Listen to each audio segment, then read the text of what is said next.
Well, good class, Corla, and welcome back to Minister Feehan again. Appreciate you turning up to take this question.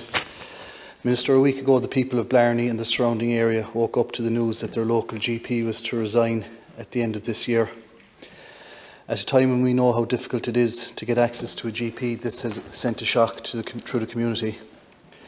This is a decision that affects some 1,600 patients, 600 public and 1,000 private, between medical card holders and private patients.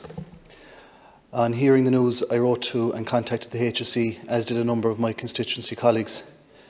We've been assured by the HSE that the public patients will be looked after by an interim service within 8 kilometres of Blarney for the foreseeable future, until such time that a new doctor is recruited. This is welcome and it's very much appreciated. I understand that one GP has already indicated interest in taking up the service, and a number of other parties are also keen to express interest. I've also taken the opportunity to write to all GPs within a 10-kilometre radius of Blarney, encouraging them to do all they can in helping in the interim, and I suppose in particular to look after those 1,000 patients that don't have a service in the meantime. So for me, despite all the usual scaremongering and politicisation of the issue locally, I am seeking some reassurance from you here today, Minister, that what the HSE tell me is true, that an interim arrangement has been made, that the process of the advertisement of the post is being readied, and if you could give me any other pertinent details, it would be very much appreciated. Thank you, Deputy, for raising this important issue. And as you are aware, GPs are private practitioners, although most GPs hold contracts with the HSE to provide services under various health schemes. And there are currently over 2,500 GPs with a general medical services contract for the provision of a GP services without charge to medical card and GP visit card holders. And as they are private practitioners, GPs are free to establish their practice and work at a location of their own choosing. However, where a GP vacancy arises in a practice with a GMS contract, the HSE becomes involved in the recruitment of a replacement GP. At the start of November, there were 27 GMS vacancies, approximately 1% of the GMS GP panels. 13 of the 27 vacancies were in rural areas and 14 were in urban areas. In relation to the expected GMS vacancy concerned, Cork Kerry Community Healthcare have advised that they are aware of the upcoming vacancy and are taking appropriate steps. Engagement is ongoing with local providers, and an interim service is being planned to ensure continuity of services for the cardholders concerned from the 1st of January, while the campaign to recruit a replacement GP is ongoing.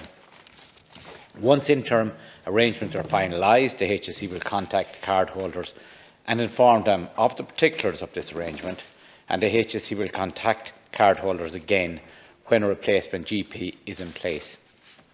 The Government recognises the high demand for GP services and has taken measures to make working in general practice in Ireland more attractive. This will improve the recruitment and retention of GPs, increasing the number of GPs across the country. The rate of remuneration under GMS schemes has been increased, with additional annual investment of over 200 million being provided under 2019 GP agreement. For GPs, this means increased capitation rates, increased rural practice supports and increased contributions to leave arrangements. And furthermore, Budget 2023 provides for additional funding for practice support in advance of the expansion of the GP visit card eligibility from next April for those who earn the median household income of 46,000 or less. Specific to rural practices, the agreement provides for a 10% increase in payments under a pre-existing rural practice support framework and a 28% increase to dispensing doctors' fees. Practices that receive rural practice supports attract the maximum allowable rate for practice staff support subsidies and local contributions for leave taking. The number of doctors entering GP training has more than doubled in recent years, from 120 in 2009 to 258 in 2022, with 350 training places planned to be available by 2026. This shows that the measures undertaken are having an impact and will increase the number of GPs working in the state. Finally, a strategic review of GP services is due to commence shortly and is to be completed in a relatively short time frame. And this review, with input from key stakeholders, will examine issues affecting general practice, including issues around rural GP vacancies, and will set out measures to improve the provision of GP services. Yeah. Thanks, Les Corla. And look, Minister, I appreciate the response. An awful lot of that detail, I have that already from HSE locally in CHO4. And I suppose the real reason I'm here this morning is, there's a lot of elderly people in particular that are, fairly distressed, fearful of losing their service. And I'm glad to hear you reassure the House this morning that, the HSE have taken interim steps. I'm aware that a GP has been located locally to step in and fill the breach until such time as a new GP is appointed. And all that is welcome, but unfortunately that's not what's being filtered out through local media at the moment, and there is scaremongering and politicisation of this, and for me it's wrong, particularly, as I said, when you have elderly people in particular that are severely distressed, that might be concerned about future appointments, prescriptions to be made out and whatever, and I just think it's wrong on behalf of those people that are trying to politicise this. I understand that a letter is to go out this week to all of patients affected, detailing those interim arrangements, and that will at least hopefully reassure many of them that the HSE are doing all that they can to fill this void. And as I said, look, it's unfortunate that the private patients in particular are in a situation where they face the prospect of having no GP over the Christmas period, but I do understand locally that a number of nearby GPs are already taking them on as well. So I would encourage anybody that is concerned either get in touch with myself or other GPs in the vicinity, because they are helping out where they can. And finally, I'd just like to mention that the Irish College of General Practitioners are due to announce a scheme in the next few weeks in relation to non-EU GPs, and thankfully this has been supported by the HSE, and this will essentially bring in 20 GPs for rural areas in the first tranche, and there's already a second tranche of GPs being lined up in CHO4. It's been run as a pilot programme by the Irish College of General Practitioners, and more details about that will follow in the next few weeks. But look, I'm glad with the response, Minister. It reassures me, and I hope it goes out there and reassures people that there is a process. And as I said, we should be helping to make sure that process is followed rather than trying to undermine it. Thank you. Minister, to conclude.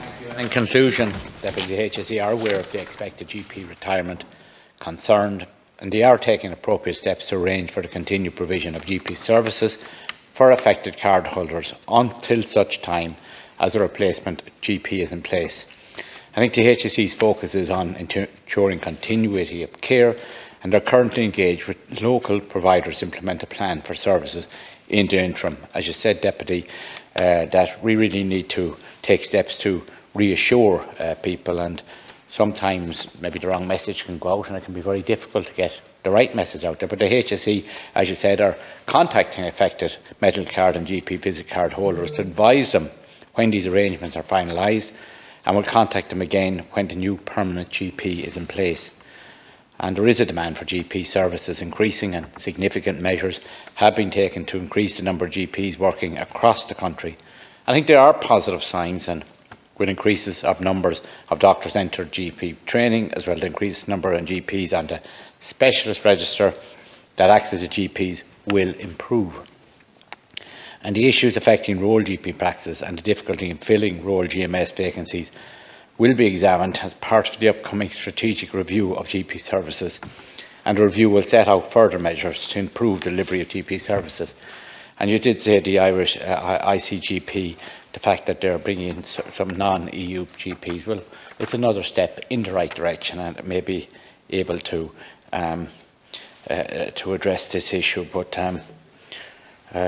sometimes the fight never was the fight about the wrong message can go out, and it can be very difficult to get a positive message out. But I think on this, what I'm reading is quite positive, and dealing with a situation that has happened, but it's dealing with a situation that's trying to get it resolved as well. So I thank you again, Deputy Sullivan, for your cooperation, but also your interest in this very, very important issue.